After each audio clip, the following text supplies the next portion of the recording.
Hey, good afternoon, or good morning, everybody. Whatever today is. Let me get my camera going.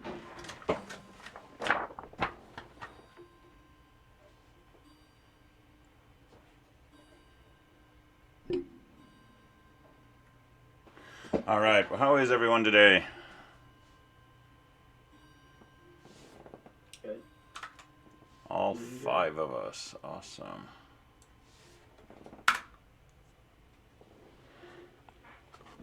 All right. Well, so let me start off by saying nice job on SLP presentations yesterday. So we had a lot of visitors coming in from outside, and that was cool. And the feedback from everyone was that lots of interesting projects and good presentations. So nice work, everybody, on that. And Izad and I took turns being in the main room so the other person could go look at project presentations. So I got to see a few presentations, not as many as I wanted, but the ones I saw were definitely interesting and well done. So some nice work with that. So hopefully there was some benefit to you in doing the presentations. Hopefully you got some feedback from people, maybe some interesting questions or some new ways to think about things, and so that's good. So the goal going forward will be to continue working on your projects through the end of spring, and then in spring hopefully there'll be an in-person project presentation where people from Izad's classes and from our classes will get together, probably in the STEM building, and that's usually a pretty exciting affair.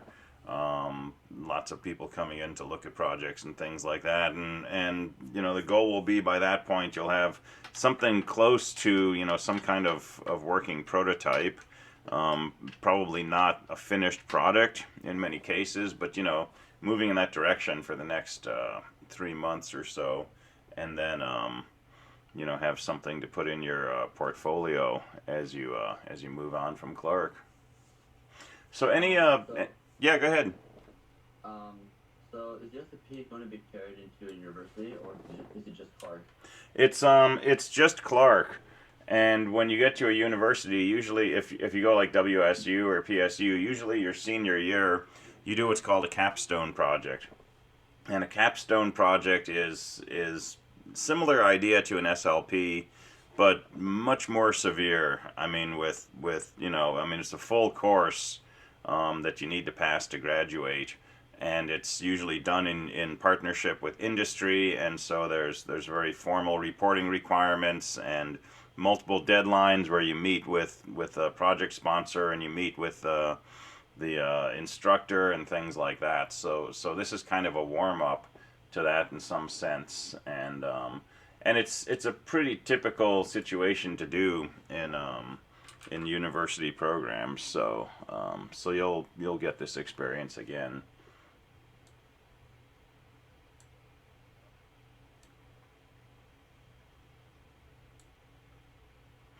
Cool. Other questions or comments or feedback from the presentations? I'm kind of nervous about the SLP if we're doing like an in-class presentation, because basically what I presented was not much, but it was basically just a working prototype. And I was hoping that you would be able to see it, but it was somebody else that was kind of moderating the room. Mm-hmm. So it's kind of a bummer. Yeah, I really enjoy like looking at project presentations, and the nice thing when it's done in person is everybody's in one room, actually, like 2 or 3 rooms, but all in the same area, and so you can just kind of walk around and listen to people talking and kind of get a gist of most of the projects. Whereas this, it was kind of like pick a room and listen to one presentation at a time, and so that was harder to do. But I'm sure your presentation was very fine, and the proposal that you do in fall, mostly we spend fall narrowing that down. So we really kind of begin working on the project, in the beginning of winter quarter. So it's 2 or 3 months of work, which may not be a lot, especially if you're partnered with someone and they disappear partway through, or things like that. It can make it more challenging. But the goal is forward progress and learning. Learning is the real goal, and whatever you're adding to your stockpile of knowledge and skills, that's all good benefit from the service learning project.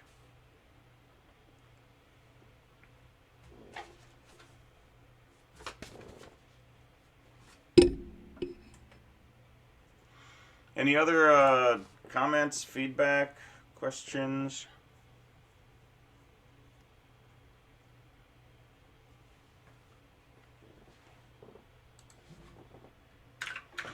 All right. So PA5, I just posted PA5 grades and feedback about an hour ago for anything that was submitted on time or by this morning at 8 o'clock. Most submissions came in on time. I had several that came in this morning, but I got through those. And the grading was mostly done, according to that rubric. That rubric was listed as minimum deductions. And in a few cases, there were other issues that cost points. But by and large, most people were able to process the inventory file and produce an answer, which by itself gets you a lot of points, right? Additionally, most people produced an optimal answer, although in a few cases, answers were coming out suboptimal or just kind of wildly off. And so that's a deduction.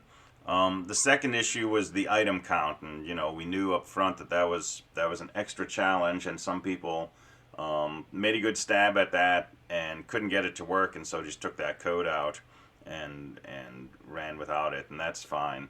And then the third challenge was the dynamic programming piece, and most people got that to work, where you're caching your results and then pulling them out of memory instead of constantly recalculating.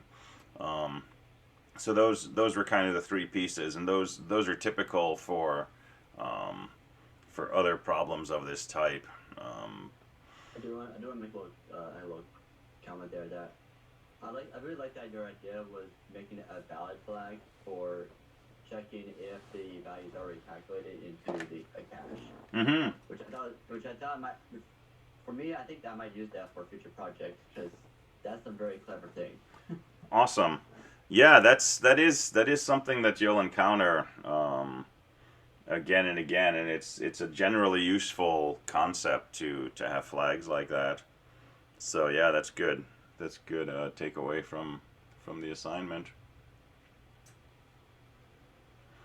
I did not take off points in most cases for other issues, but I did encounter other issues like makefile issues, like not naming the file correctly, like using A to I instead of scanf to parse integers, like not checking to see if the argument was a valid integer, not handling errors in the database file, and so on and so forth. But I mostly didn't take off points for things like that. I mostly was going for, if you run this program correctly with a valid knapsack file and a legal capacity, does it do what it's supposed to do? And in most cases, the answer was yes, at least as far as finding the optimal value you can get out of the bag. And so that's awesome. That was really the goal I had at this point, was can you implement this very recursive function?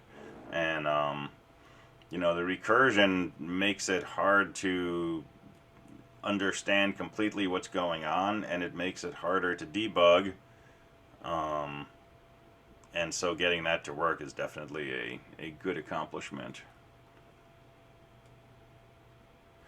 I get a question. Are you going to post the study guide or kind of take away concepts for studying for the finals?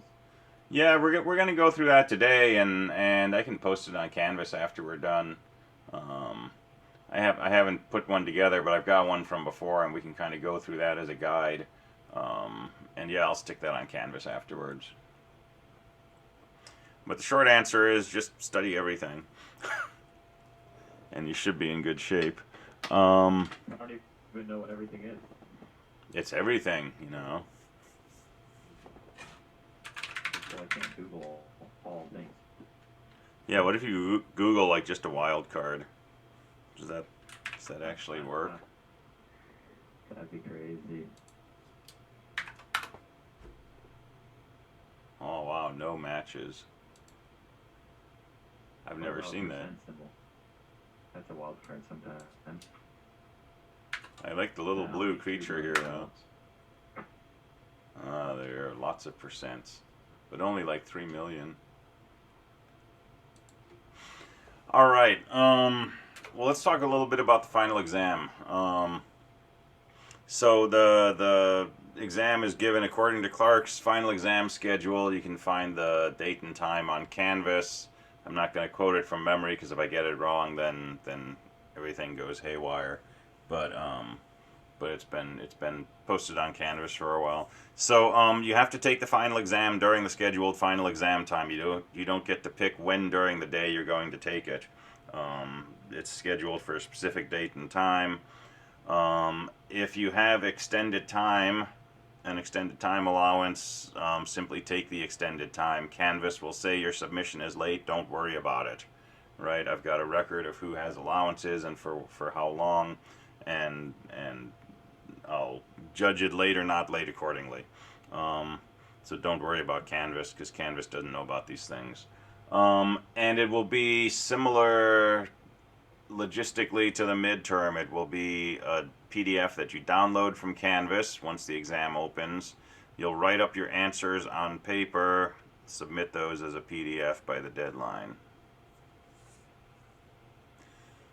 It will have an honor statement in the beginning, which will be very much the same as on the midterm. No external resources allowed, no online access, no access to the server, no Googling, no using your smartphone to talk to a friend, all of that stuff. All right, you can use your browser to download the exam. You can use it to upload the PDF. If you have, a scanner program on your computer that you're going to use to scan your documents, you can use that. But not a lot of wiggle room here, okay? And you've got to sign the honor statement to get credit. This is a final exam. This is the most important assignment you're doing in this course. And if you don't pass the final exam, you're probably not going on to 223 and you're at Clark for another year or switching majors or something. This is serious business. Take the time to make sure you read and sign the honor statement, right?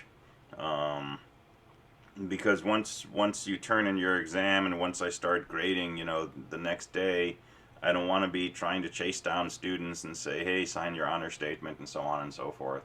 So treat it, with a level of seriousness on par with, I am trying to buy a house or I am, applying for a job or something like that. As far as the structure of the exam, I'm not sure yet what I'm going to do. There's definitely going to be some programming questions, but I'm probably going to have some non-programming questions, short answer, maybe some essay type questions.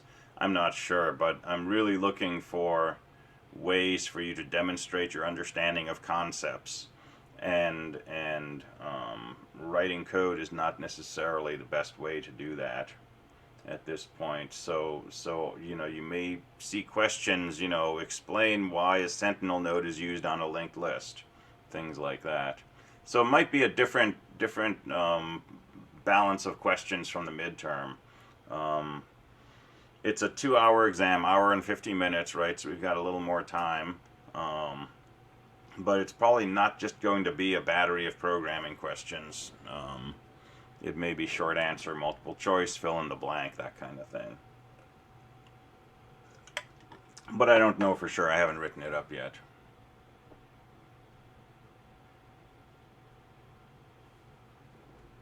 Are you at any silly questions for extra credit? Oh, probably not. Okay. I don't know. I thought you had some point to it, but I have done that sometimes in the past, but probably not.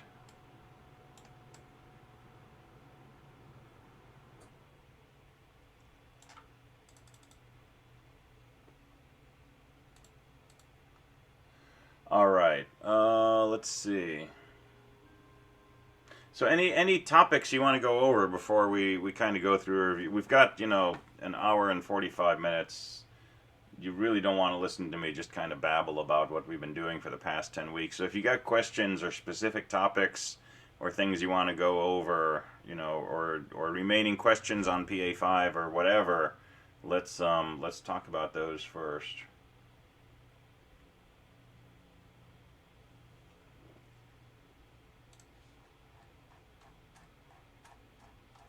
On PA5, I was talking with some students yesterday.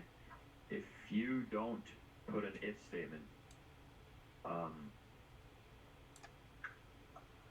to check if the new value is greater than the old value, everything still works unless there's weird duplicates in the database.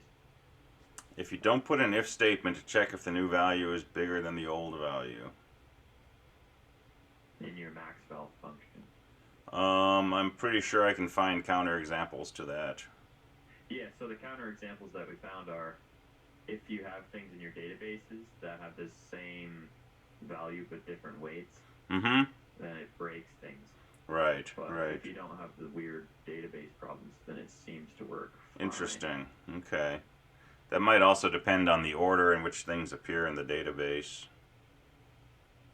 Possible, yeah. I didn't think about that. And I found some submissions where putting things in a different order caused radically different results.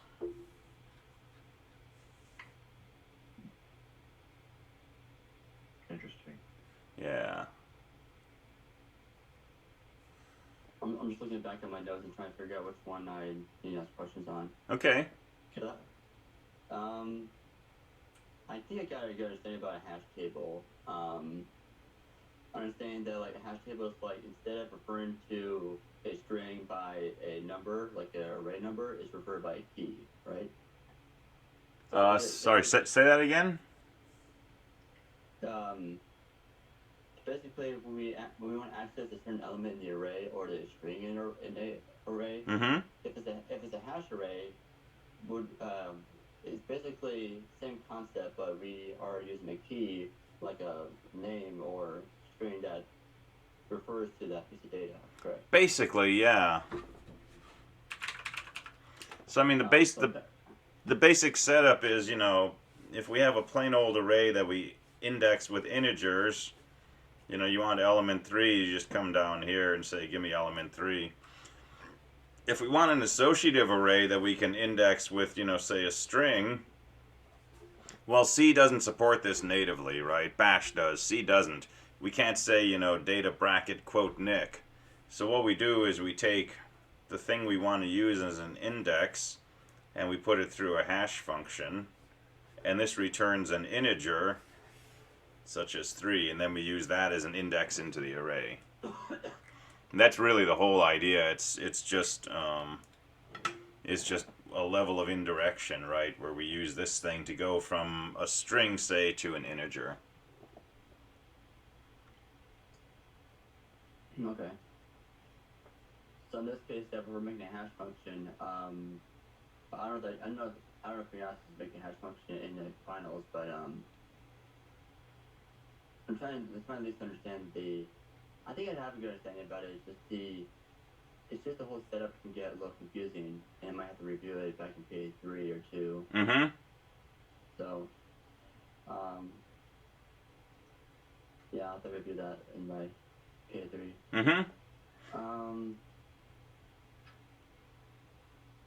I probably wouldn't ask you to, code up a hash function, because, we did a few hash functions, but I mentioned that's kind of a whole discipline, how to come up with a good hash function. But I could ask you questions about a hash function, right? What does a hash function do? What would constitute a good hash function? Why would this not be a great hash function? Things like that. Okay. So I'm assuming you asked questions about the tries, right? Yeah, tries could be on there. I feel like I'm giving you ideas, but I'm pretty sure you already got the ideas for the final. Oh yeah, yeah. But anyways, Wait, so, what's a try again? A try is a really wide tree where the nodes have, say, 26 children, one for each letter. Oh, right. Yeah. Okay, try. I always, every time someone says, I'm always like, try catch. Right. Yeah, or I've seen like in Python there's a function called try, and so that kind of is probably a little bit interpreted. Try catch. It's like TRY, yeah. Oh yeah. Before try is basically just trying to remember it. It's basically each node contains a certain amount of elements, and then and then you're kind of pointing to each node, and then formatting some kind of ultimate result in the end. Yeah, so something like this, right? So each node has multiple pointers instead of just left, right. It has a pointer for, say, each letter of the alphabet. And so if you want to store a word like CAT, we take the first letter, we come off the C. We take the second letter and we come off A on this node, which points to another node, and we come off the T for the third letter.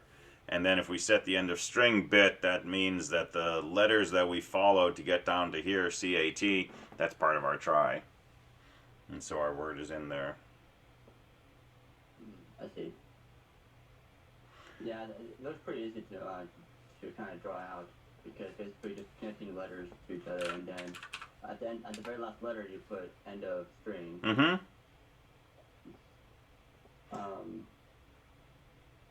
And one of the cool things about this is, the string CAT is not stored anywhere in here. There's no strings stored anywhere in this structure. The fact that cat is in there is simply a consequence of following pointers off of the C, the A, and the T. So that's kind of quirky. So basically it's just used for like be able to print things out way faster than just storing it into a string or something. Yeah, it's a really efficient, speed-wise way to store and retrieve information and search for information. And we could have other things here, since we know that this is the spot where cat is stored. Instead of just a binary flag to say we've got a cat, right? We could have information associated with the cat. So we could use this for, implementing an associative array, for example, and have, some data payload associated to each node. Okay. This is also super fun to traverse, right? Because how do you traverse? Basically, if A is not null, print the letter A followed by, each string that you get from the root node that A points to. A is null, B is null, C is not null. So I'm going to start printing words that begin with a C, and basically I'll go down to this node and I'll say, print out every word that you find from here on down, but prefix that word with a C. And to do that, it will come down here and say, print out every word that you find here, but prefix it with a CA. And so when it comes down here, it'll say print every word prefixed with a CAT. There's a word here, it'll print out cat. There's also an S, so it'll come down here and it'll print out, that prefix CAT followed by S. And it looks very much like the traversal algorithms for a binary search tree. You just have 26 children that you have to recursively print those trees on. Okay. Yeah, try seems like a very easy concept, but implementing it might be a lot of memory-wise. Yeah, I think you mentioned like it picks up, like the disbenefit about this that it picks up in a certain amount of memory where you typically many bytes are wastefully used or something. Yeah, it uses this big slew of 26 pointers, many of which we'll never use, right? If we don't have a lot of words starting with a Z, right, we may not use that pointer. And, we don't have words that start with ZZ, so this pointer right here is probably always going to be null. But we're still taking space to, have a spot where we could have a pointer. ZY, we've only got a few words that start with that, so that's, going to point somewhere, and it'll point mostly to an empty node. So there's a lot of dead space, but this is, the space-time trade-off. efficient in time, not so efficient in space. Okay. Somebody's asking about looking into more about tries and heaps. And basically a heap, I can't remember, it's basically a little short summary of it. A heap is like it's a binary tree. It's not a binary search tree, but it's a binary tree that will remain balanced, or it has to be balanced. Right? Yeah, so it's a binary tree that's balanced, but also more than just being balanced, it has this heap shape where things are filled in, strictly from left to right, and each level is full before you go to a deeper level. So it has the heap shape. And then it also satisfies the heap property at each node. So for a max heap, which was what we talked about in here, each node has to be bigger than both of its children. For a min heap, each node is smaller. So it's a binary tree. That's something I remember. And really, it just needs to have the heap shape and the heap property at each node. The heap shape will guarantee that it's balanced. Balance is not really a requirement for it. It's just kind of a consequence of it. I see. I also have a question. I don't know if you mentioned this already, but for the finals, are we allowed to use the notes we've taken, just like the last semester, or? You can use, I believe it says 8 pages of notes, 8 single-sided or 4 double-sided.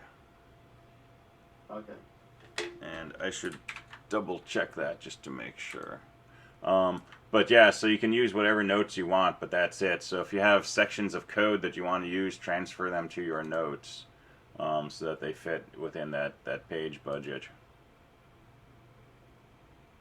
Okay. I mean, 8 pages seems like kind of a quarter or half of all the notes I take for this class. Yeah, it's intended to be generous. It's not intended to force you to decide, what should I put on my notes and what should I exclude. It's meant to be enough without, having people just kind of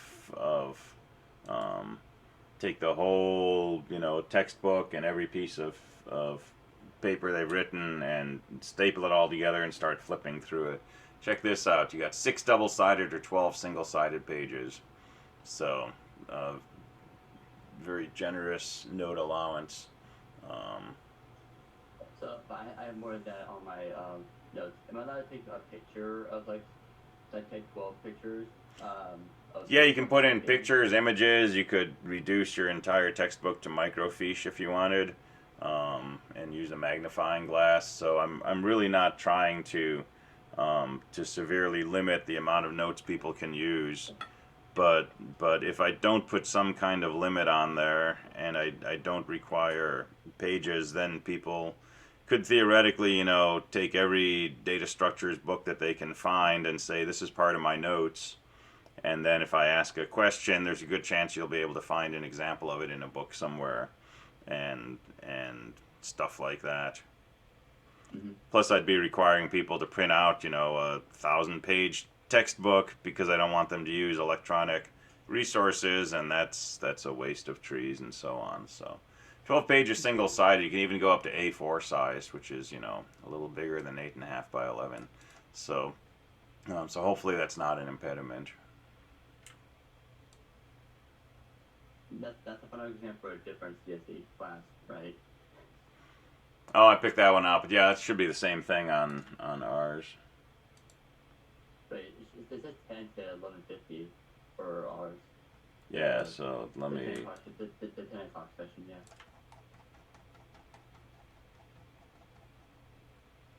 $10 o'clock to 11:50. Yeah. 6 pages. Sure. Yeah.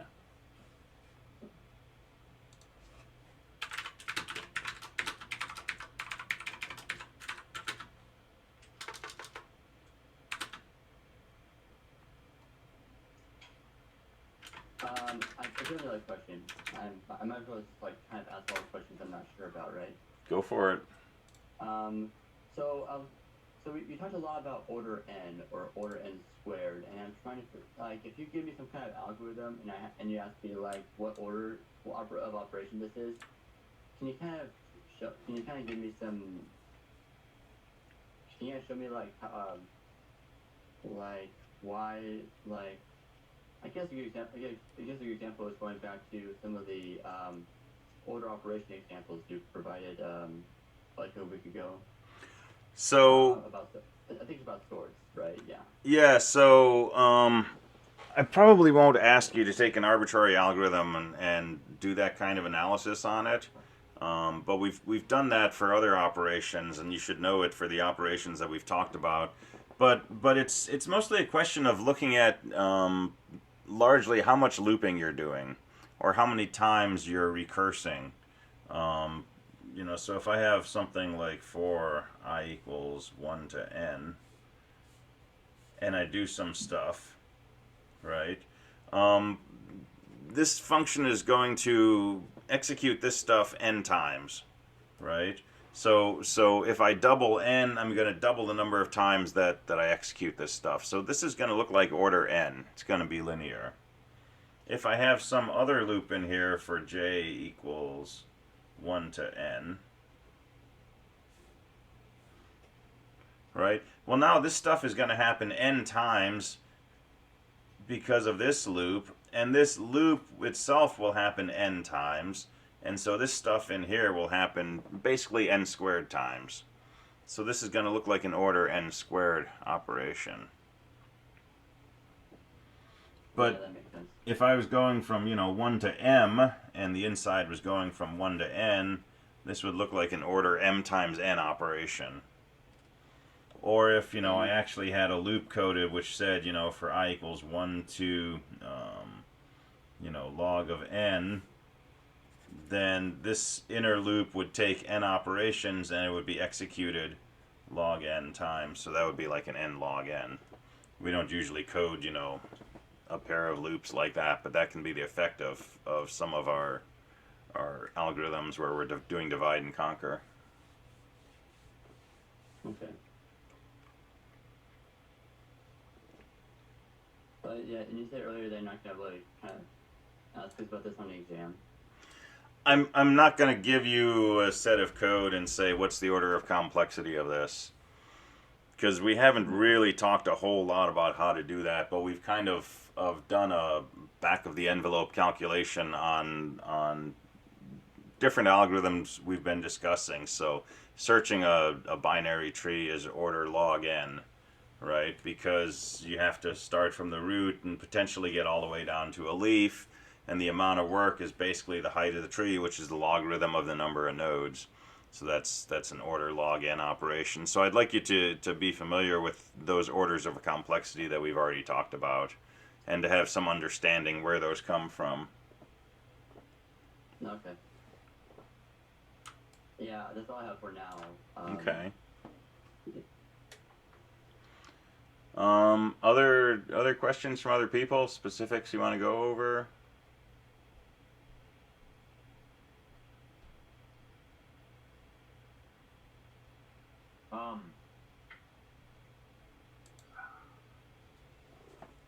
I think the only thing I had any sort of problem with, I guess, was the deleting from a tree. Are we gonna have balancing on this exam at all? Yeah, you could have questions on AVL trees.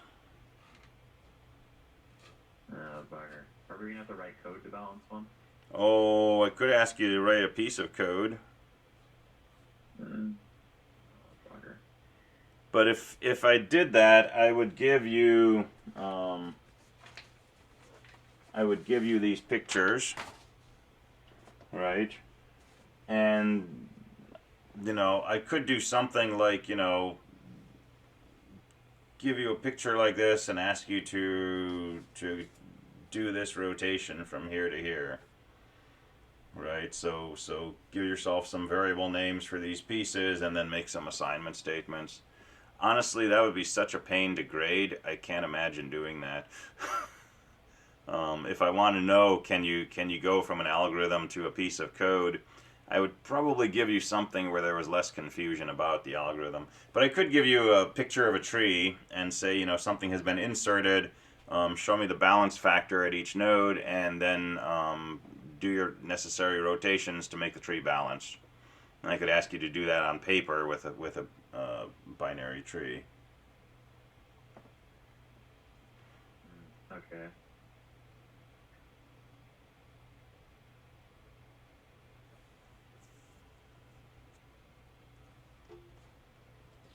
You want to go over how to do that? Sure, why not? Yeah.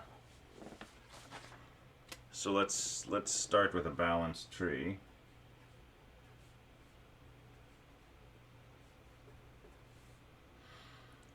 So this looks balanced to begin with.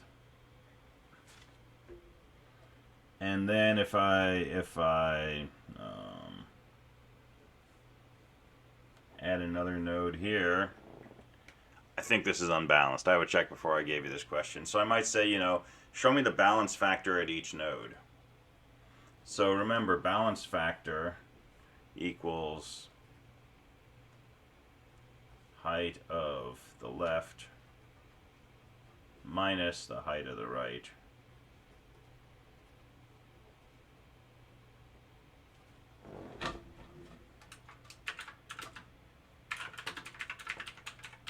So this is AVL tree balancing. So leaf nodes have a balance factor of 0. This node, the left subtree, is one level lower than the right subtree. The left subtree actually has height -1. The right subtree has height 0. -1 minus 0, this will be a balance factor of -1. And here the left subtree has a height of 1. The right subtree has a height of 0. So this has a balance factor of 1. And here the left subtree has a height of 0. We're not looking at the balance factor. We're looking at the height of the left subtree. Tree with a single node has a height of 0. And the right subtree has a height of 2. Right? That's 2 hops from here. So 0 minus 2 is -2. So this has a balance factor of -2. So this tree is unbalanced. Wait, can you show me how you got the -1 again? For 30 and 20? This one? Yeah. Sure. So,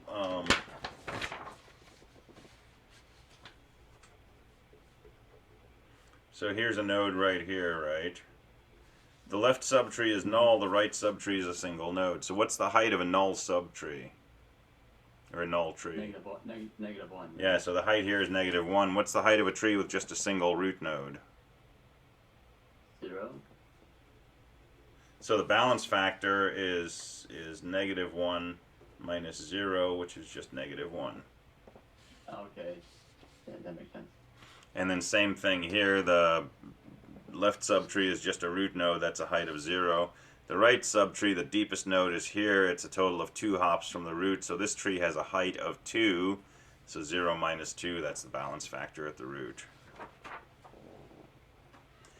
The only thing to really be careful about here is don't start subtracting balance factors instead of heights. When you're trying to do this, it's pretty common to say, okay, 0 minus 1, this would be -1. We're not subtracting balance factors, we're subtracting heights minus heights. The balance factors we write down because we want to know the balance factor at each node, but to find the balance factor here, don't use those numbers, use the height of this tree, use the height of that tree, which you have to calculate by looking at, you know, number of hops to the deepest node from the root. So would you just put, like, instead of just putting like the balance factor, you also put like the height of the side, so that way you don't have to like recalculate it? You can put the height down too, yeah, just don't let that confuse you. I mean, you could put down, you know, something like h equals 2, bf equals 1, or something like that, just to keep really clear what's what. All right, well, we've got an imbalance at this point. We've got a -2, and if we look at the cases where we have an imbalance of -2, we want to look at the right child and see what the balance factor is on the right. In this case, the balance factor on the right is a 1, so we're in this right-left case. So I would, you know, write something down saying this is a right-left case, and now we need to do this adjustment, which means take the root's right-left child, move that up to the root. So the right-left child is the 30. So the stuff on the left is not going to enter into here. This 10 is just going to stay right here. The 40, which is this node 5, right, has a left child which is 30. 30 is going to come up and be the root. So we're going to put a 30 right here. And then whatever that node has on the right, which is a 35, that's going to become a left child of this node called 5, which is our 40. So 40 is going to come down here, and it's going to pick up 35 on the left and 60 on the right. So if you want to do this more carefully, right, take your picture and write down what the nodes are, right? So this is like a 20, and this is a 40, and this is a 30, and this is a 60, and this is 35, and this is a 10. And so now I want to turn this into a tree where I have, 20 at the root. That's what I've got. The right child is going to be node 4, which is a 30. 30's left child is going to be null, right, because I don't have anything for subtree B.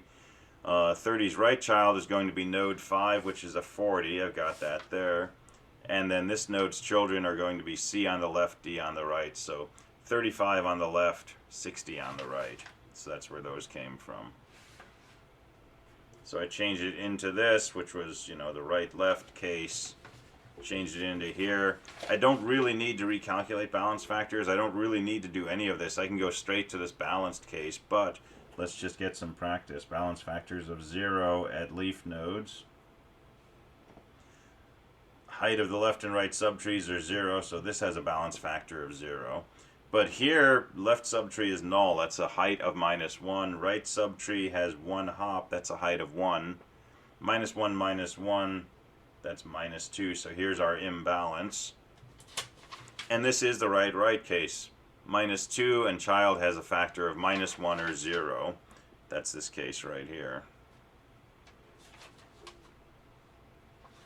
And so again, this is our node 30, and the right child is a 40, and the left child of that is 35, and the right child of that is 60. And so this is going to go through a right notation to a balanced case where our root is going to be node 4, which is a 40, and the left child will be node 3.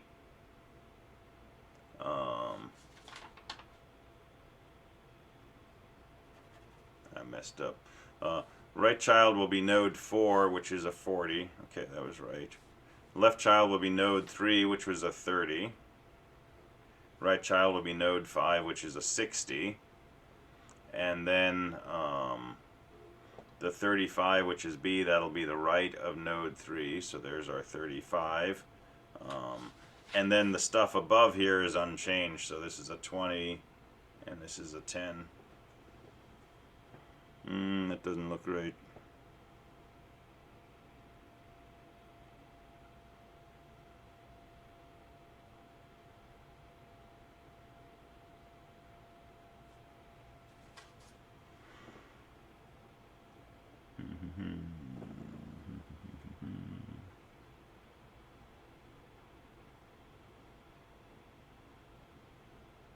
-2, 0. Gonna bring that up, bring that down.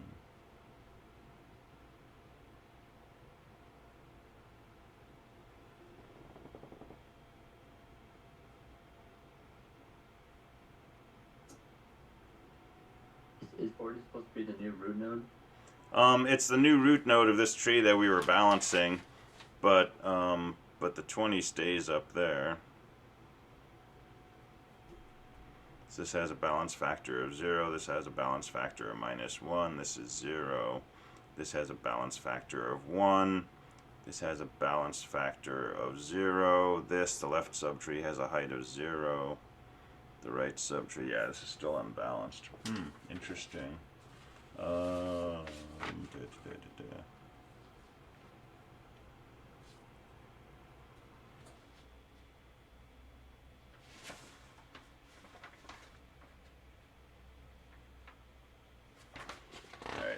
this one more time.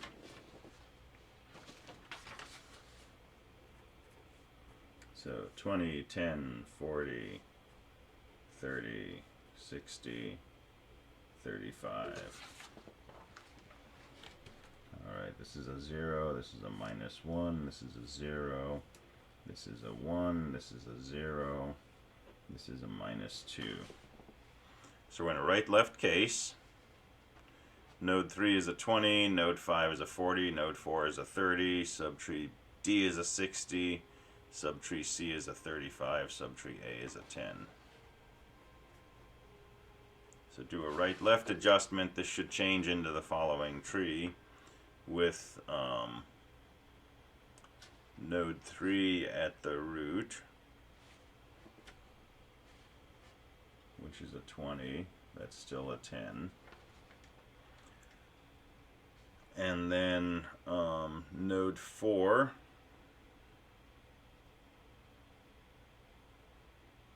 comes up here, so that's a 30.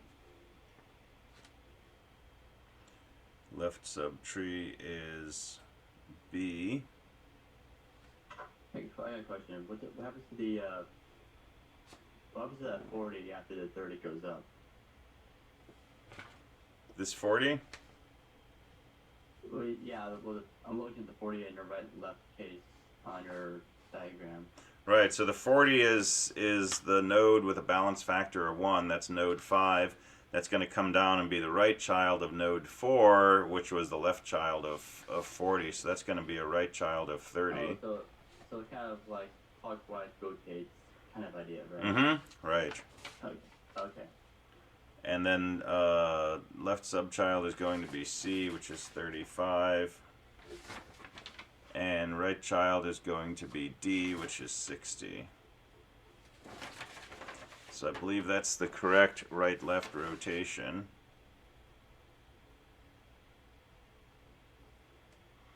And here, -1, -1, this is going to be -2. So that's the offset point. And so -2 and a 0 and subtrees. And so this will be node 3, this will be node 4, this will be node 5, and this is subtree B.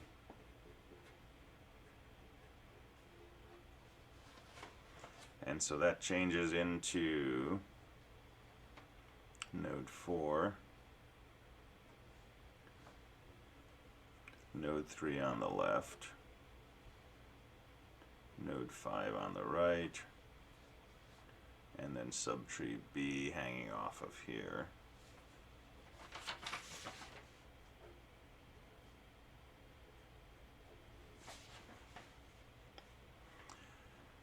And then we have to deal with the balance factor at the root.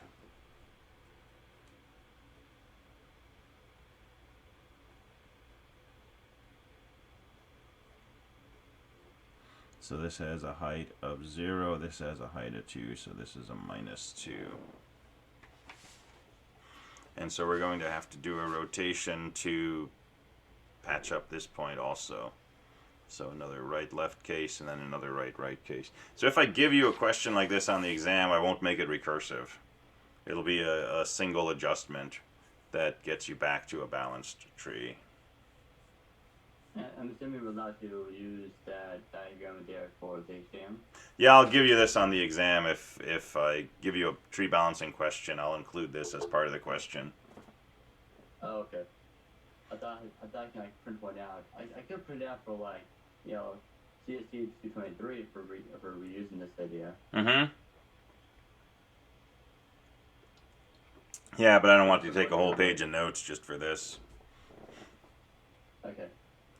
So if I ask you to balance an AVL tree, I'll give you these diagrams.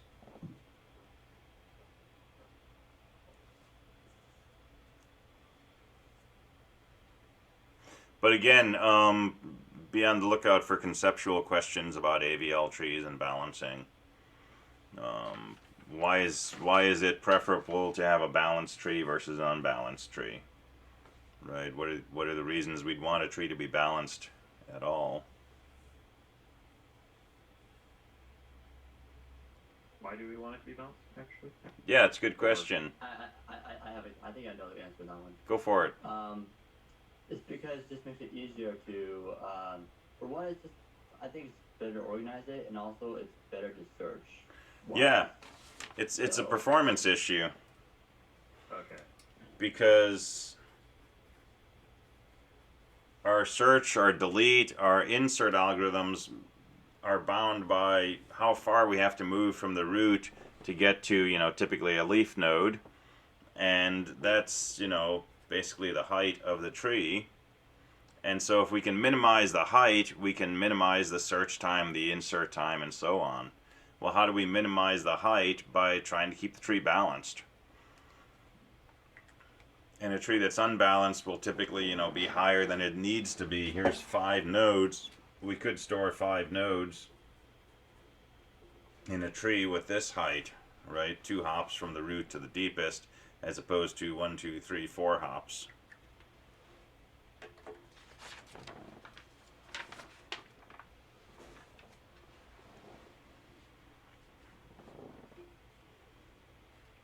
All right. Other specific questions or general questions?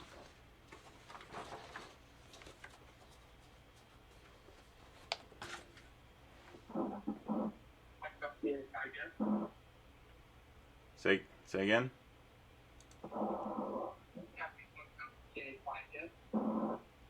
Yeah, we talked about PA5.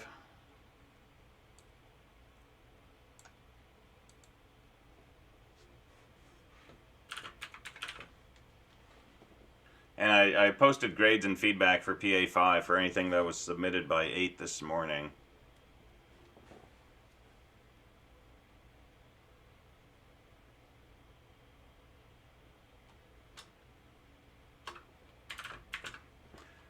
All right, well, let's do a 5-minute break, and then we'll come back and we'll go through a list of possible topics for the exam. But you can keep asking questions along the way.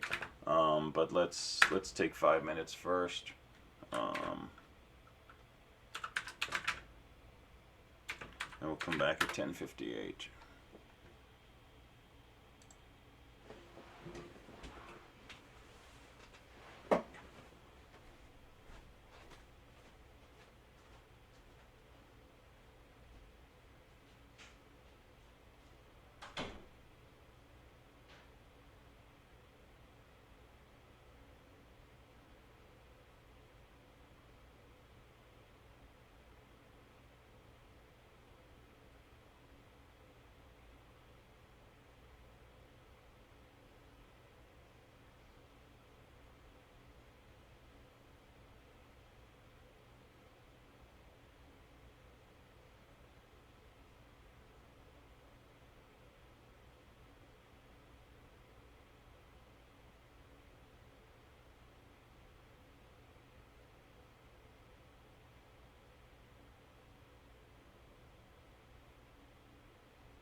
Alright, we're back.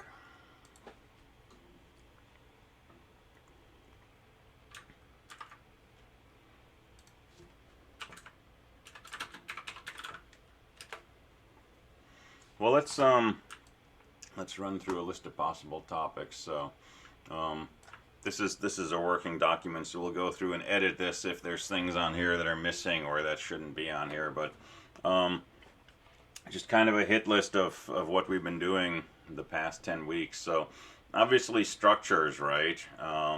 Knowing what a structure is, why we use structures in C, the syntax for a structure statement, how we access fields in a structure. And remember, when you define a structure, if you just say, you know, struct some name,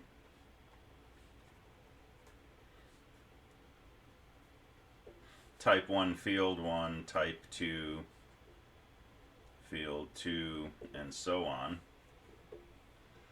And then if you make a variable of type struct name, you know, some var, we access the fields by saying var period and the name of the field.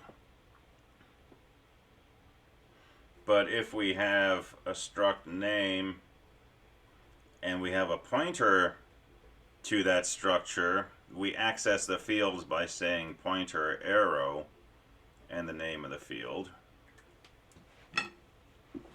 So that's the main difference between the pointer and the arrow notation.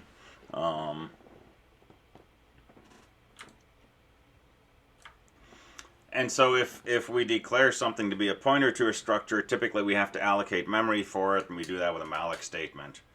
And we need to tell malloc how much memory we need, and we can do that with size of struct name, for example. Not the name of the variable, but the name of the structure itself. And so accessing fields, arrays of structures, you got to use those in your hash table assignment. So, you know, just like I can say struct name variable, I could say struct name variable bracket 100 and make an array of struct names. And if I do that, so if I say struct some name data bracket 100, then if I want to access an element, it's, you know, data bracket I, for example. And if I want to access a field of that structure, it's dot field name.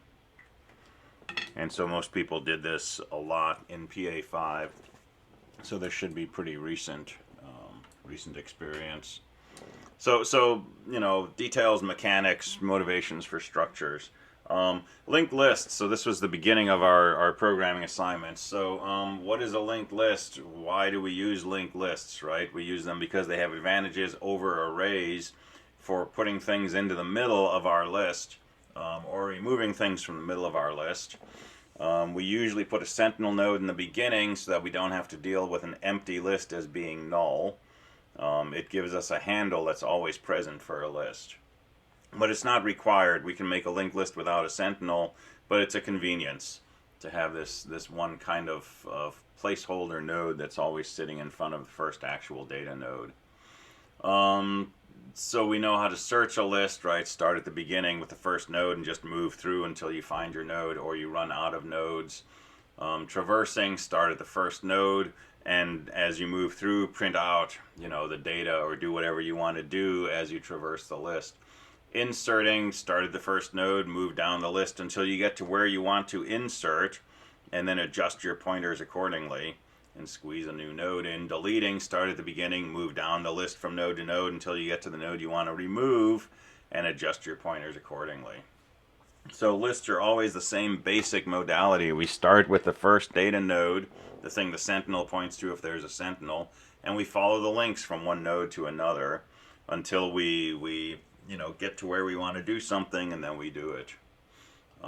We talked briefly about doubly linked lists. We can have back pointers as well as forward pointers, and this simplifies some operations where you need to know the node before some place where you want to do something. And so typically we have a pair of pointers like previous and current that we use. If you have a doubly linked list, you can sometimes avoid that. Order of complexity, linked lists are mostly order n, right? To find something in a list, roughly depends how many things are in the list. To add something in order in a list, roughly depends on the size of the list. But if you want to insert something in the beginning of a list or remove the element at the beginning of the list, those are order 1. Doesn't matter if there's a billion nodes in the list. If we just want to insert something in the beginning, it's a fixed amount of time. And that's one advantage over an array. An array with a billion numbers in it, if we wanted to insert a new element at index 0, we would have to move all billion of those other numbers just to make space. So array operations are generally order n. On the other hand, searching or retrieving an element from an array is order 1. If I want element 15 from an array, or element 15,000 from an array, it's a fixed amount of time. I don't have to move from the beginning to element 15,000, right? So accessing an array is order 1. Searching is still order n, but if I sort my list, because I can do this instant access, I can do high-low. I can search with log n if my list is sorted. Alright, more mechanics about C. Stars and ampersand. Stars for dereferencing a pointer. If I have a pointer and I put a star in front of it, it means the thing that it points to. Or if I'm declaring a variable, the star means this thing will be a pointer to whatever type of variable I'm declaring. And then ampersands specify the address of a variable. And so it's kind of the opposite of star. Ampersand gives you a reference to a variable. Asterisk dereferences the variable, gives you the thing that the variable refers to. We talked about period and arrow, right? Those are different ways that we access fields in structures. This is a structure, this is a pointer to a structure. We talked about the general notion of pass by value versus pass by reference. C is always pass by value, which means that when you pass an argument to a function, it's the value of that variable that's given to the function. There's no way for a function to change the value of an argument that was passed to it outside of the function. It can change it inside itself, but when you exit, the variable would still have the same value as before. And so sometimes what we do is we pass the address or a reference to a variable, and a function can use that to change the variable that is being referenced. So this is why we pass arguments to scan as typically an ampersand variable name, because we want scan to change the value of an integer. Well, we can't do that if we just pass the value, so we pass the address instead. So that's why we get ampersands in the argument list for scan. So malloc is how we allocate memory. Make sure you know how to use malloc. Make sure you use it with types of variables, not names of variables. Free is the reverse. It releases memory that we allocated with malloc. And valgrind is our favorite tool for looking for memory leaks and other memory issues. GDB, more and more people are using GDB now, which is great. It's a super valuable life skill. It'll be super valuable at university. So, know the basics of GDB, basically how to compile with GDB support, how to run GDB on a executable program, how to set breakpoints, how to step, how to next, how to continue, how to print the values of variables, how to examine memory. Makefiles, looks like PA5 makefiles were excellent. Keep making makefiles even if your teacher doesn't ask for them. They're useful to have. We don't really need them in 223 because Java, when you compile a Java file, it's pretty good about figuring out what else it needs. And eventually we'll switch to IDEs, and we won't have to deliberately compile anything. Every time that we make a change, stuff will get recompiled automatically. But makefiles are a good skill, and yeah, once you're used to them, they should be pretty straightforward. And they absolve you of having to constantly think and type every time that you make a change, right? You can just say make, and if nothing changed, if nothing has to be recompiled, it doesn't do any harm. it'll just come back and say, hey, everything's up to date, and that's fine. But if you change something and you say make, it should recompile and relink the pieces that need to be rebuilt, and that would get you back to a new executable.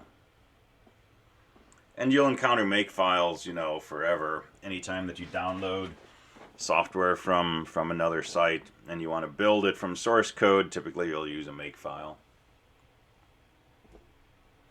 All right, abstract data types. This is the idea that we've come back to with all of our data structures. The idea that when we talk about a binary search tree, there's sort of two views of this. There's the view of, hey, this is a data structure that I can initialize, I can insert things, I can search for things, I can delete things, right?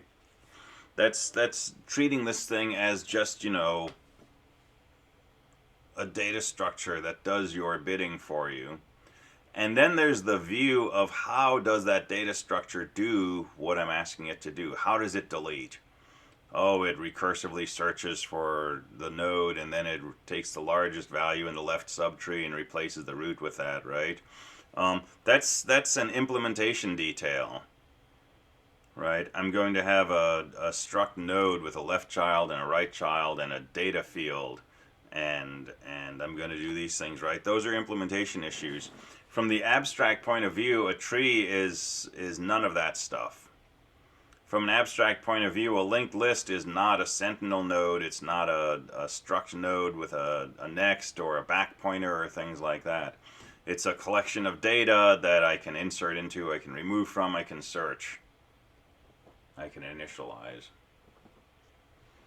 So most of the data structures we worked with, we've had kind of an abstract view, and especially in the earlier assignments, you implemented a specific set of functions that became an interface for your main program. And that interface was typically, looking at your data structure abstractly. It was typically looking at, okay, I want to initialize, I want to add something to my hash table, I want to search my hash table, right? And then there was all the code that went into making those functions, where you're dealing with, a hash function and chaining and sentinel lists and stuff like that. All right, lots of recursion and recursive algorithms. So we saw this especially once we started talking about trees, and we never really stopped. So try to be as comfortable with recursion as possible, right? I may ask you to write some recursive code or to do something with an algorithm that I describe recursively on the exam. And if you have a recursive definition of something, writing it is pretty straightforward if you have faith. If you believe that, recursion works, and I tell you, hey, the height of a tree is 1 plus the height of the largest subtree, right? You can write that in a few lines of C. Call the height function on the left and right subtree, see which value is largest, add 1, return that. That's your height function. So you've done this multiple times, right? I don't expect this to be an issue for people to do.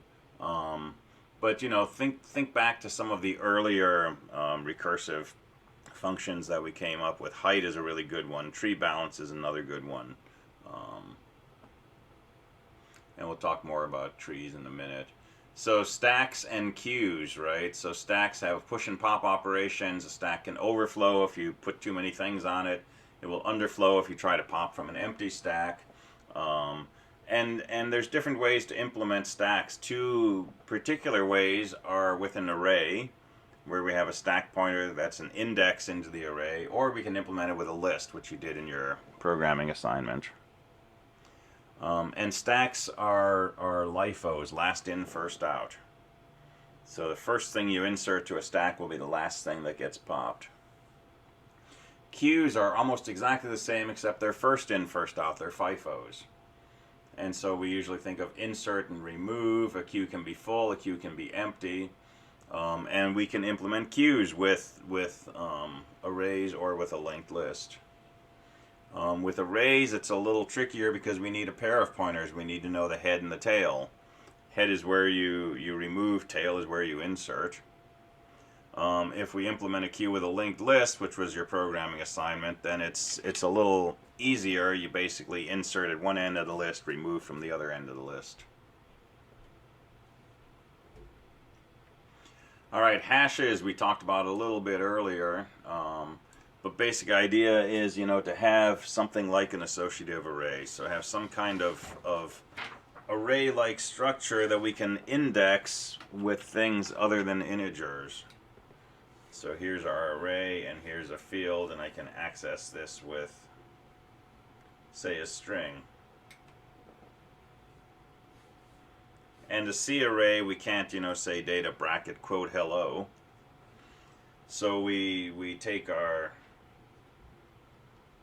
key, the thing that we want to use to index our data, we run it through a hash function,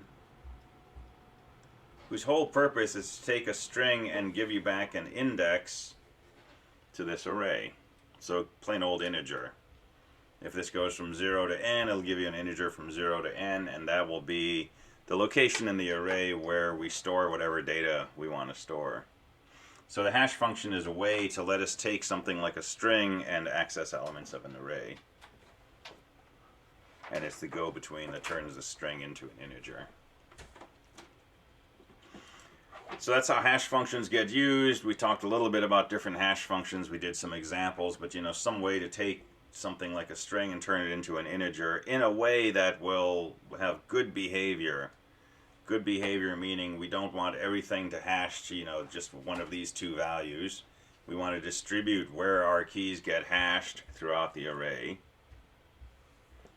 And if we expect, certain types of keys like CTC link IDs, which always start with 10 or 20, we wouldn't want to use the first two characters of a CTC link number as, a big part of our hash function. Because they're always going to be, close to the same value.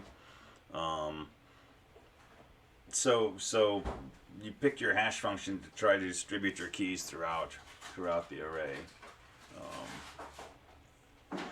But inevitably, you'll find a situation as your hash gets more and more full where you have two keys that are hashing to the same location. So you get a collision. If you don't have collisions, this is perfect. It's an order 1 situation. You want to store something at hello, see what the index is, store it right there. But once you start having collisions, it means you've got two or more keys that map to the same spot. And you can't store two different things at this spot, so you have to deal with that somehow. And the two approaches we talked about for dealing with that are probing and chaining. So probing means if we hash a key and we find that it takes us to a spot that's already in use, we're going to rehash. We'll hash with a different hash function, and so we usually have a pair of arguments. The first one is the key we want to hash, and the second one would be like a probe number. This is an integer, it starts from 0, but each time that we have to rehash, we just change this integer, and it basically gives us a different hash function. It does something. The picture's in the way. Oh, thank you. Fine. So for probing, we have a hash function that takes the key, but also takes a probe number, which effectively hashes it differently. And we can keep hashing with consecutive probe numbers until we hash to a spot that's available.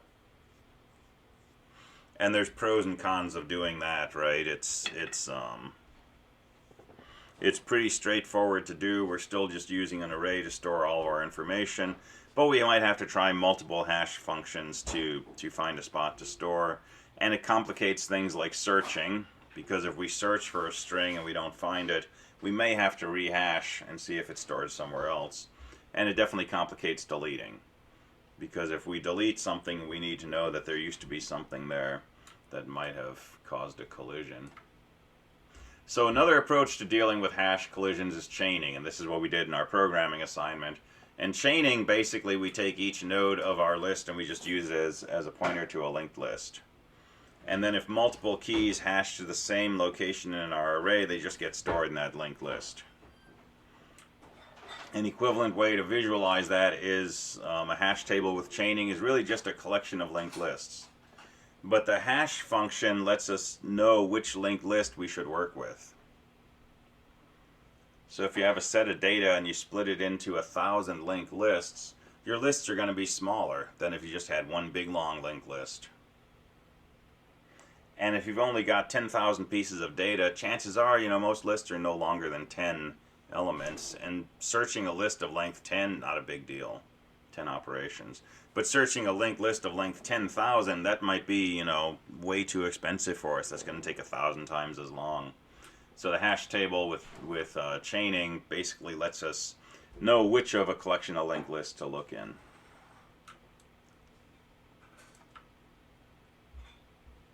All right, so trees, which is post midterm exam material. So we mostly talked about binary search trees, and two concepts to keep in mind are the depth of a node and the height of the tree. So the depth is the number of hops from the root to the node, and the height is the depth of the deepest node. So depth is a property of a node, height is a property of a tree.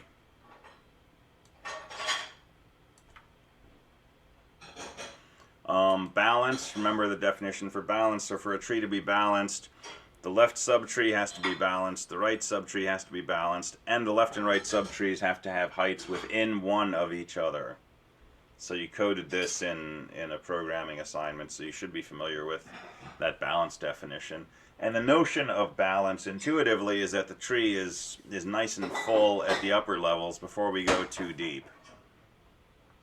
So I can kind of look at this and see that it's probably not a balanced tree. Because over here I've got something with a single node, and over here I've got something with 3 levels to it. And that's too big of a difference. And again, we want things to be balanced because they maintain this nice order of efficiency in doing things like search and insert and delete and so on. So traversing, there's 3 depth-first ways to traverse a tree. There's in order, pre-order, and post-order. And the in, pre, post refers to where in the traversal we look at the root node.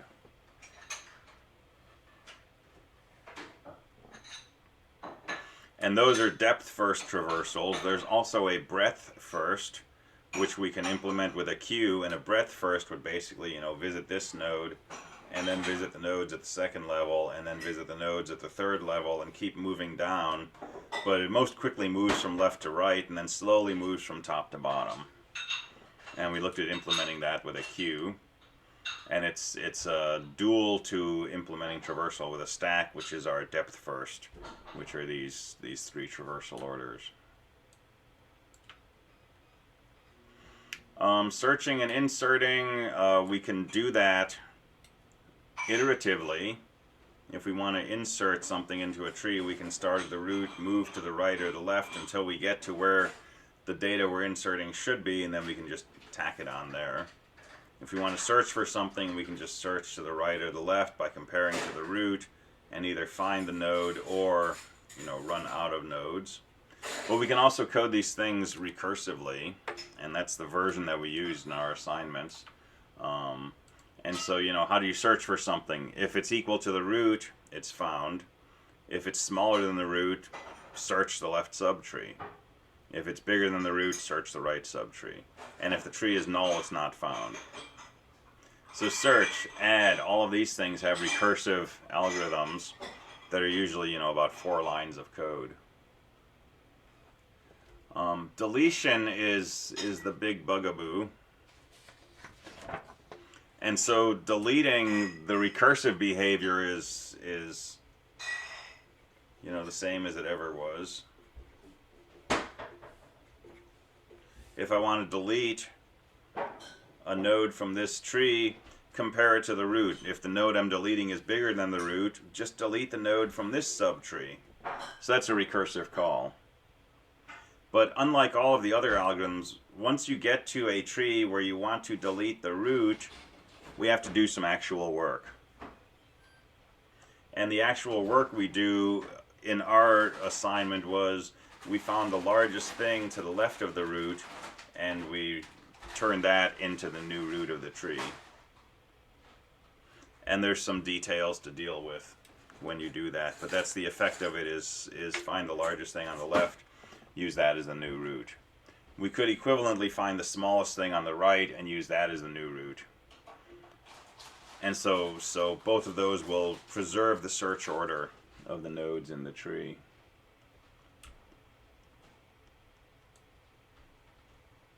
All right, AVL trees we already talked about. And again, if I ask you to balance a tree, I'll give you that picture of the rotations.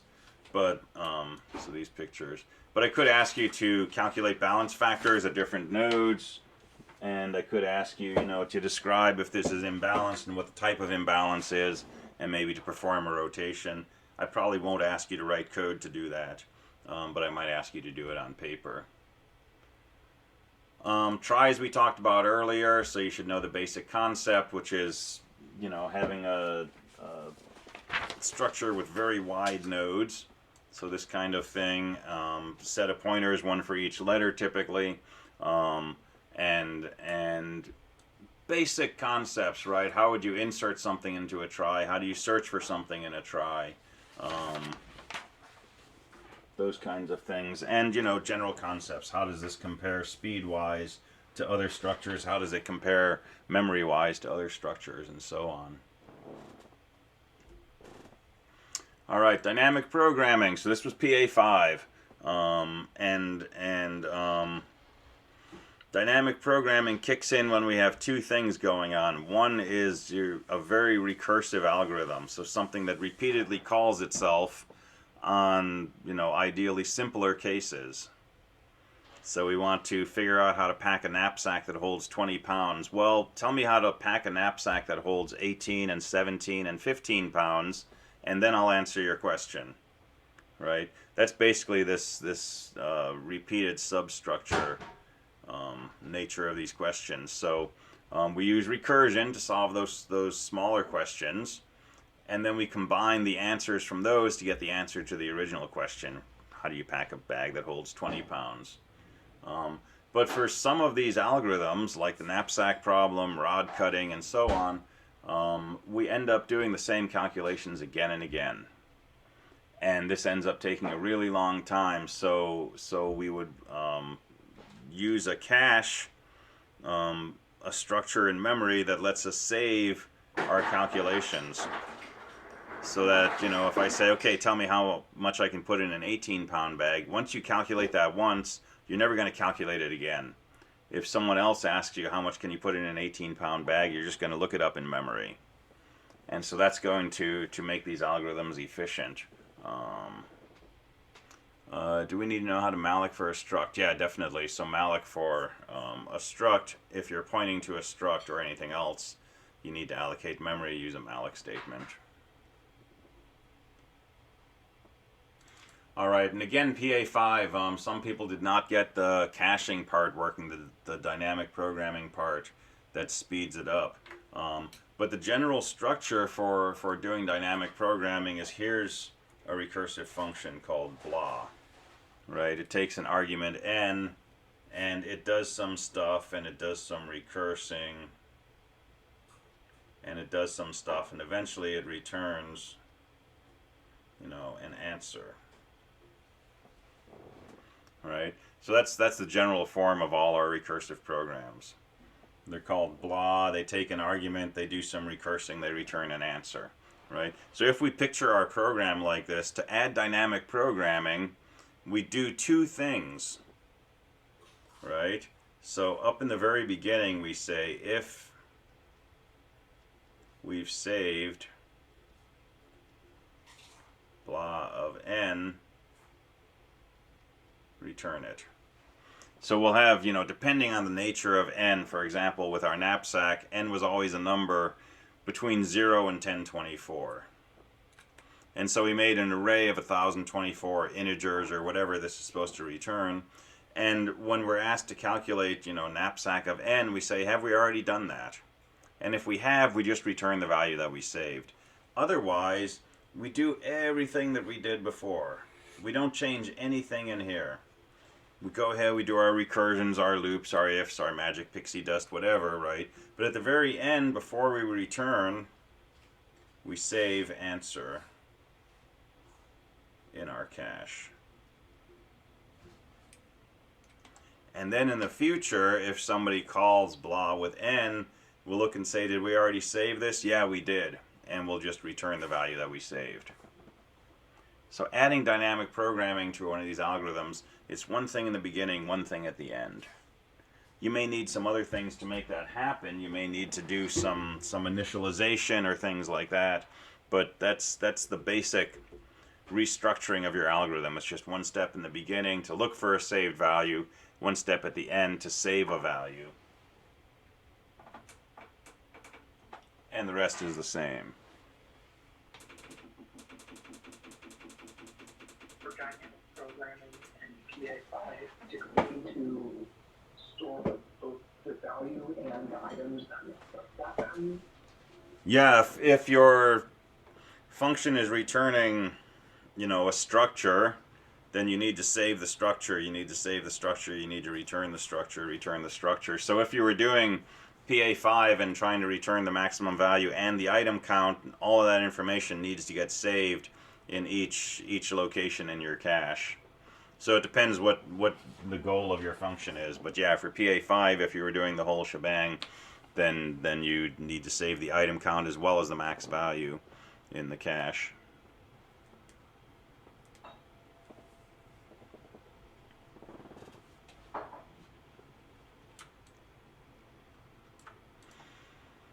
All right, and so recently we talked about sorting. We started this last week. So sorting, bubble sort is the sort that most people encounter first, and that's swapping pairs of numbers as you move through a list. Selection and insertion sort. So the difference between these is where you do the sort. So in both selection and insertion, you have an input list of numbers, and you're creating an output list that's sorted. And the question is, where do you do the work? With an insertion sort, you just grab the next thing from the input side, but you place it into the output in sorted order. So you do the work on the output operation. With selection, you do the work in choosing which thing from your input you're going to work with next. And you simply place it at the end of your output list. So you do all the work in the selection or the input side.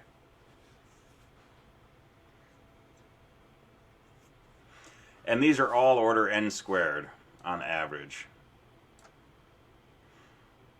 Because n pieces of data, you have to do n passes usually, and each pass takes n operations. And so fairly inefficient, but pretty straightforward to code. Merge sort is the first sort we talked about that does better than n squared. This is typically n log n. And merge sort is recursive, and it's built on this idea of mixing two sorted sublists.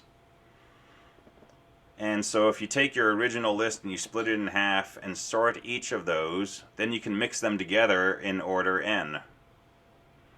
And how do you sort your sublists? You use merge sort. So it's recursive.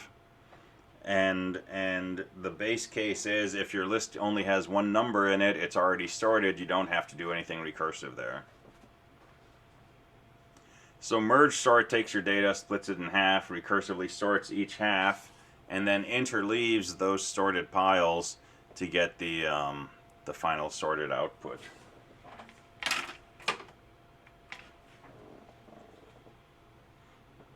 I'll come back to heap sort because I'll talk about heaps separately. Quick sort is this quirky kind of sort where you have a set of data,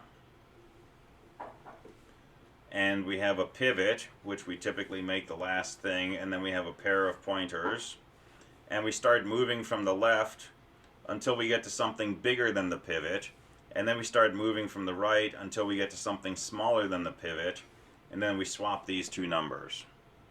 And then we continue and move from the left until we get to something bigger than the pivot, move from the right until we get to something smaller than the pivot, swap those. keep going until our two arrows collide, and then we swap this with the pivot. And when we're done with that, we know two things. We know the pivot's in the correct spot, which means everything over here is smaller than the pivot, everything here is bigger than the pivot. And so at this point, all we have to do to finish up is sort this bunch of numbers and sort that bunch of numbers. And how do we do that? We use quicksort. So it's another recursive sort algorithm. And basically, we do an order n operation to break the list into two pieces, one side that's smaller than the pivot, one side that's bigger, and then we call quicksort recursively to sort those two sub pieces, and we're done. But of course, that call to quicksort involves all of those steps plus another set of recursive calls. And so this is another n log n sort operation, best case. And probably average case, but it has this one quirk that if your data is almost sorted to begin with, this drops to an n squared algorithm.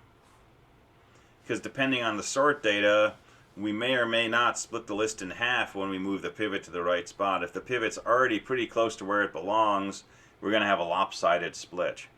We're going to have most of our data in one sublist and a little bit of data in another sublist. And if we're not splitting the data set in half each time, it's going to take us more than log n iterations to get down to a list of size 1.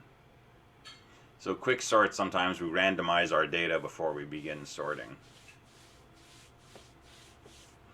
Radix sort was this idea of taking our numbers and viewing them as, a set of digits. And we first sort on the least significant digit, and then the next, and the next, and the last step is to sort on the most significant digit. Oh, am I cutting off? Yeah, you were. How is it now? It's fine now. Let me see if I lost my mic. Nope. Twice for being like the past one. Okay. Alright, let me know if it keeps happening. Alright, so radix sort, right? You basically go through sort by least significant digit, move your way to most significant. And the only trick here is that, if you have two, when you sort, you're not supposed to change the order of your numbers except when they're in the wrong order. So if I'm sorting by least significant digit and this and this and this all end with a 3, I need to keep this before that, before that. I don't want to just sort of wildly rearrange them. So you have to be a little careful how you do this single digit sort. And the way we did it in class was we just went through 10 times. And we pulled out everything that ended with a 0, then a 1, a 2, a 3, and so on. And that preserves this order.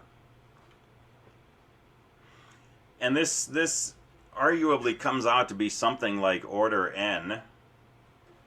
If we have, a billion numbers to sort, we're going to have, or if we have n numbers, but, up to a billion, we're going to have 10 passes for each digit. We're going to have a total of 10 digits. And for each of those, we're going to have to do, operations on n pieces of data. This looks like order 100n, which is roughly the same as order n. But it's actually slower than something like a merge sort, which is n log n. The reason it's worse than a merge sort, if n is a billion, log n is only 30. So a merge sort on a billion pieces of data, yeah, it's log n, but it's probably about 30n. A radix sort on a billion pieces of data, technically it's order n, but it's actually like 100n. And so these orders of complexity, these are asymptotic limits. These are descriptions of what happens to the time complexity as n grows to infinity. And if n gets big enough, 100n is going to be better than n log n. But for a small n, right, 100n is going to be worse. If n is only 1,000, n log n is 10n. right? Which is going to be 10 times faster than something that's 100n. So these orders of complexity, they're meant to show what happens as a problem grows towards infinity. So we can use them meaningfully, but we can also kind of fall in love with them and lose track of what they're actually telling us. All right, so heap sort, and we went through this just the other day. So and we touched on this a little in the beginning. So a heap is basically, you know, a binary tree that has two properties. It has the heap shape, so each level gets filled in completely, and the last level is filled in from left to right. So it's got the heap shape, and each node satisfies the heap property.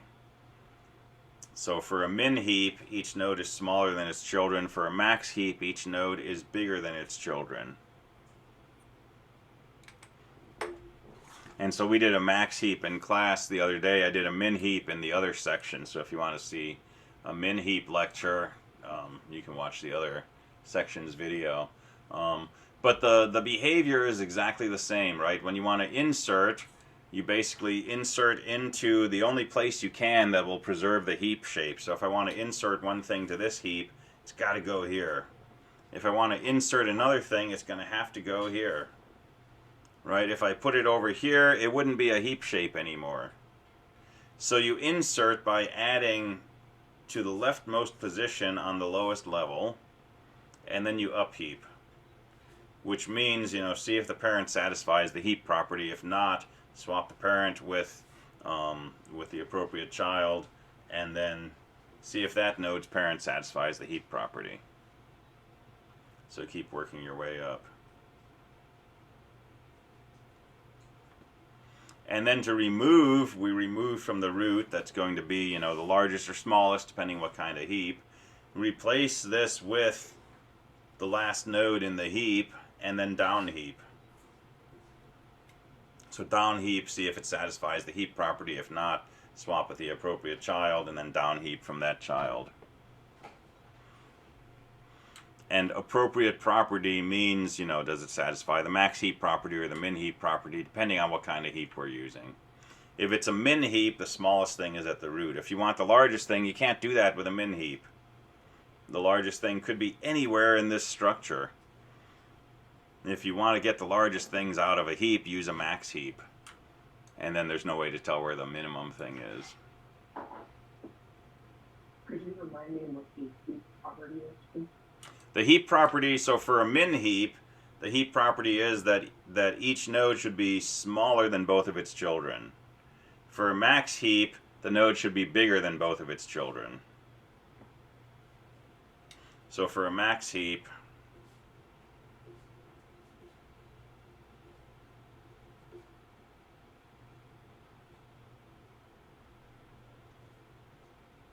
right, there's a good example of a max heap.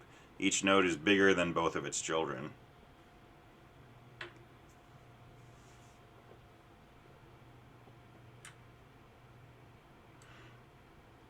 Alright, we talked about heapifying, which is a way to take a set of numbers and turn it into a heap.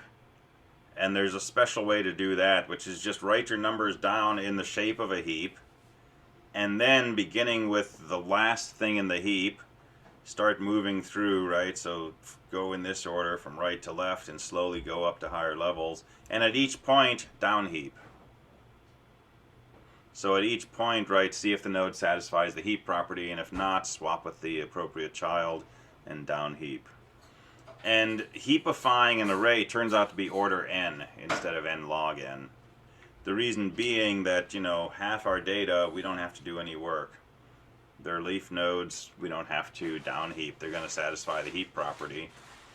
The next level up, worst case, we're going to have to do one swap with a child, and then we're guaranteed to satisfy the heap property. So heapifying is a more efficient way to build a heap than simply inserting your data using the regular insert operation.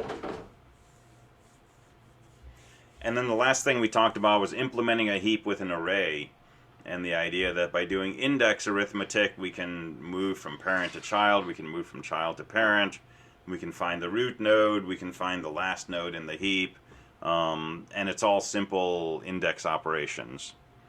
And so rather than use, a left and right child in a structure to implement a heap, we'll usually just use an array.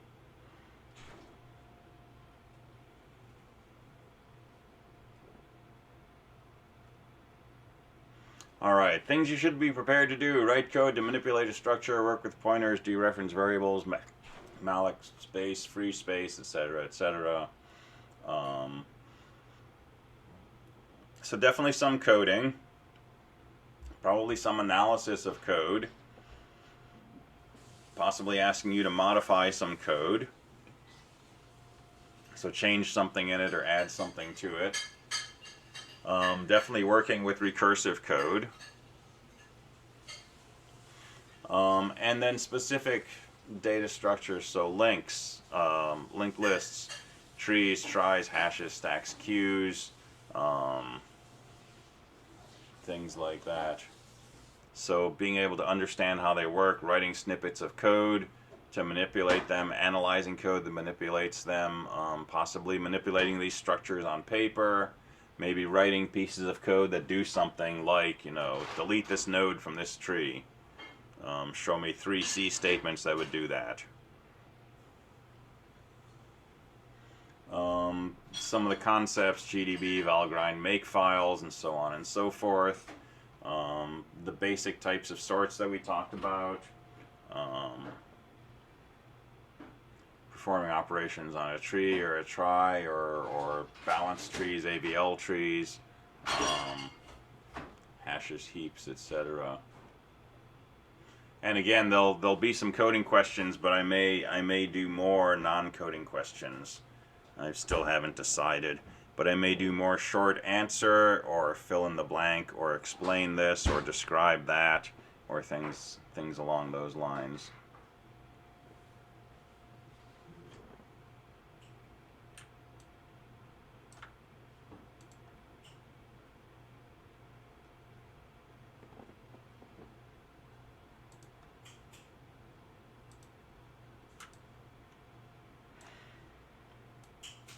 Alright, questions about that? What's the difference between BSTs and heaps? So binary search trees have this property that for each node, everything to the left is smaller, everything to the right is larger. Heaps have the property that each node is either bigger or smaller than both children. And they're really different properties, so... Right, that's a good binary search tree. It's a terrible heap. Because 40 is not smaller than both children, and it's not larger than both children, so this is definitely not a heap. This would be a max heap. This would also be a max heap. And in this... Sorry? I just realized that a max heap would be having the largest number on top, while the min heap is the smallest number on top. Exactly, yeah, that's totally true. So that way, like, if I'm asked, demonstrate a max heap, I could remember that, what big number on the top is smaller than the bottom. Mm-hmm. By the way, can you have negative values in a heap, or is that not? Sure. And you can have a heap with strings or binary data or anything else. We've strictly done it with integers, but that's not required for a heap. So how would that work with a string? Is it just like what we did for PA3 with license plates, where each letter or number can correspond to whether it's smaller or larger, quote unquote. Mm-hmm. And when the computer looks at the letter, it's actually looking at the ASCII code of the letter, not the actual letter itself, correct? When you compare strings with string compare, it's looking at ASCII codes. Yeah. And it's doing some interesting work. It's comparing, letter for letter. But if one string ends and the other keeps going, right, then this string will come first compared to that one. So it's also, you know, working on strings of different lengths.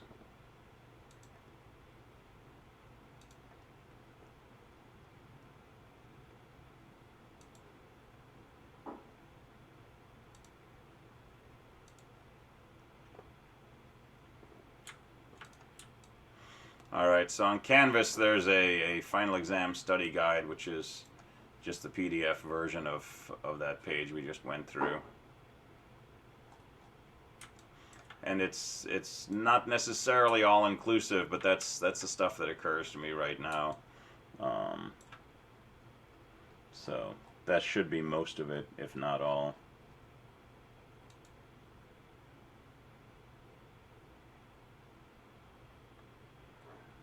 Let's see, BSTs and heaps, there's something else I was going to say there.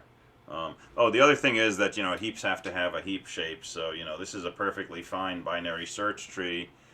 We could not have a heap that looked like this no matter what the actual values were, because it's not, you know, the heap shape. This level would have to be filled in completely from left to right, and then this level would have to start at the left. So binary search trees are in some ways more general, but they also have this requirement that everything to the left of each node is smaller, everything to the right is bigger, and heaps don't have that.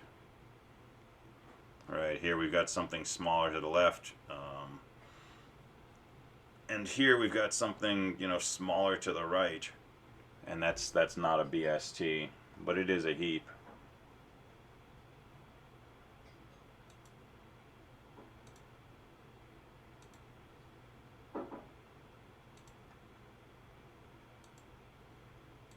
All right, other questions?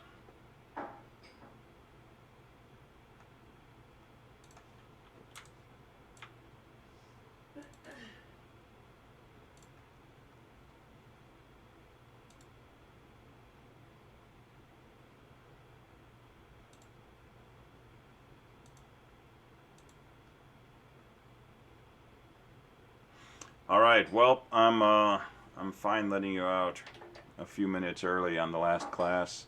So I'll have anything we're missing from the beginning of the quarter. I think we covered it. I think that study guide goes back to like week 1. And really we hit the ground running in this course. I mean, we started talking about linked lists week 1. And we picked up, you know, some stuff like structures and malloc and things like that on the way, but we've really been doing, you know, pretty mainline data structures from the start. So I think this goes all the way back to the beginning.